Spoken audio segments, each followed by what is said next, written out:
Beritakanlah firman, siap sedialah baik atau tidak baik waktunya. Shalom, puji Tuhan, oleh berkat dan kemurahan Tuhan saja kita bisa berjumpa lagi dalam renungan harian di hari ini yang saya percaya terus memberkati, menginspirasi dan memotivasi kita untuk kita terus bertumbuh dalam kedewasaan iman kita. Mengawalinya mari kita berdoa. Kami bersyukur dan memuji nama-Mu ya Allah di hari ini karena Engkau berikan kami waktu dan kesempatan kembali untuk kami akan mendengarkan sebagian dari firman-Mu. Roh-Mu yang kudus tolonglah kami, urapilah dan berkatilah kami dengan firman-Mu di hari ini. Dalam nama Tuhan kami Yesus Kristus kami berdoa. Amin. Nats firman Allah yang menjadi renungan kita bersama di hari ini saya ambil dari Injil Matius 24 ayat 3 sampai dengan ayatnya yang ke-14. Secara khusus saya akan baca ayatnya yang ke-6 sampai ayatnya yang ke-8. Firman-Nya berkata demikian. Kamu akan mendengar deru perang atau kabar-kabar tentang perang. Namun berawas-awaslah, jangan kamu gelisah. Sebab semuanya itu harus terjadi, tetapi itu belum kesudahannya. Sebab bangsa akan bangkit melawan bangsa dan kerajaan melawan kerajaan. Akan ada kelaparan dan gempa bumi di berbagai tempat. Akan tetapi semuanya itu barulah permulaan penderitaan menjelang zaman baru. Demikian firman-Nya hari ini yang intinya mengajar dan menasihati kita permulaan penderitaan pada zaman baru.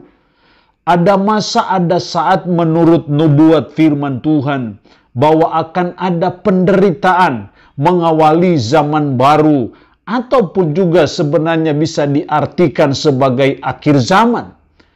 Mungkin juga kita ada di saat ini, kita ada di akhir zaman ataupun nanti ada saat-saat khusus lagi kita menghadapi akhir zaman. Tetapi yang pasti bahwa ada penderitaan yang mengawali itu, ada kesusahan yang mengalami itu, ada situasi-situasi yang genting yang mengawali permulaan penderitaan pada zaman baru itu. Makanya di situ perang, ada kabar perang, ada bagaimana terjadi bangsa melawan bangsa, kerajaan melawan kerajaan, akan ada kelaparan, gempa bumi. Itu adalah penderitaan yang terjadi pada zaman akhir ataupun zaman baru. Nah, kalau ada permulaan penderitaan pada zaman baru atau pada akhir zaman, lalu bagaimana kita menyikapinya sebagai umat? Apa yang dituntut dari saudara dan saya ketika saudara dan saya akan mengalami masa itu, masa penderitaan pada zaman baru itu? Setidaknya ada 3 hal yang dituntut dari saudara dan saya. Dalam ayat 4, jawab Yesus kepada mereka, waspadalah, supaya jangan ada orang yang menyesatkan kamu. Sebab banyak orang akan datang dengan memakai namaku dan berkata, akulah Mesias, dan mereka akan menyesatkan banyak orang. Di sini kita melihat bahwa Yesus berkata, waspadalah. Apa yang harus kita waspadai supaya jangan ada orang yang menyesatkan kamu.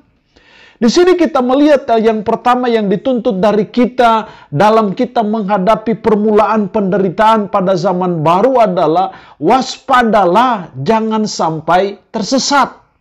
Waspadalah supaya jangan ada orang yang menyesatkan kamu.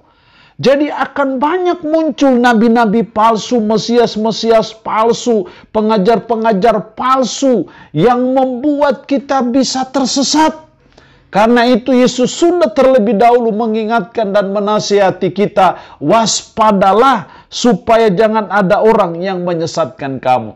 Mari kita selalu waspada terhadap ajaran-ajaran sesat. Karena itu memahami ajaran-ajaran firman yang baik dan benar itu sesuatu yang sangat penting supaya kita tidak tersesat dengan pengajaran-pengajaran yang menyesatkan. Yang kedua yang dituntut dari kita dalam ayatnya yang ke-12, dan karena makin bertambahnya kedurhakaan, maka kasih kebanyakan orang akan menjadi dingin. Karena makin bertambahnya kedurhakaan, maka kasih kebanyakan orang akan menjadi dingin. Di sini kita melihat bahwa hal yang kedua yang dituntut dari kita dalam permulaan penderitaan pada zaman baru adalah jangan sampai kasih kita menjadi dingin. Jangan sampai kasih kita kepada Tuhan, kasih kita kepada sesama itu menjadi hilang hanya oleh karena banyaknya penderitaan yang kita alami. Dan itu akan terjadi ketika ada banyak kesulitan-kesulitan yang kita alami, banyak penderitaan-penderitaan yang kita hadapi. Itu membuat kasih kita semakin dingin antara satu dengan yang lain. Nah, itu tidak boleh terjadi dalam hidup kita sebagai umat. Makanya jangan sampai kasih kita menjadi dingin.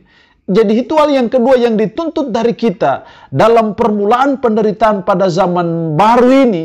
Jangan sampai kasih kita menjadi dingin. Hendaknya kasih kita tetap menyala-nyala. Hendaknya kasih kita mula-mula itu tidak menjadi pudar.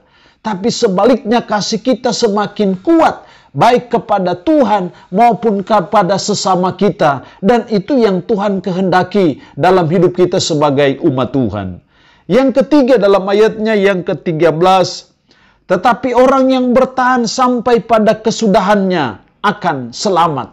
Di sini terlihat bahwa yang ketiga yang dituntut dari kita adalah bertahan sampai akhir. Atau dengan kata lain kita harus setia sampai akhir. Meskipun akan muncul penderitaan-penderitaan pada zaman baru yang mengawali permulaan itu, kita dituntut supaya kita bertahan sampai pada kesudahannya. Kita dituntut supaya kita setia sampai akhir. Kita dituntut untuk kita tetap percaya dan beriman hanya kepada Yesus Kristus dan tidak kepada yang lain. Itu artinya bahwa kita bertahan sampai pada kesudahannya. Kita belajar menjadi orang yang setia sampai akhir. Walaupun banyak penderitaan yang menanti ataupun kita alami, tetapi kita tetap setia sampai akhir. Itu yang Tuhan mau dalam hidup kita sebagai umat Tuhan. Jadi dalam permulaan penderitaan pada zaman baru ini, hendaknya kita tidak goyah dengan penderitaan dan kesulitan itu.